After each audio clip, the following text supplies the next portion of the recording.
A graça e a paz do Senhor Jesus Cristo para todos que vão ver este vídeo, ouvir este áudio, e para aqueles que só vão poder ouvir o áudio.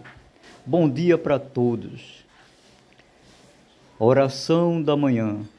Ó Deus vive todo-poderoso, vem nos ajudando a continuar a seguir e servir teu Filho Jesus.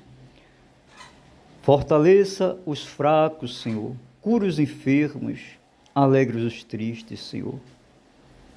Repreenda toda a obra do inimigo que estiver afligindo esta vida ou essas vidas. Entre com providência. Envie anjos, se preciso for arcanjo, para ajudar os que estão precisando de um socorro nesta manhã. É o que eu te peço, ó Deus vivo, e desde já te agradeço. Em nome de Jesus Cristo, teu Filho amado. Amém e amém. Glória a Deus.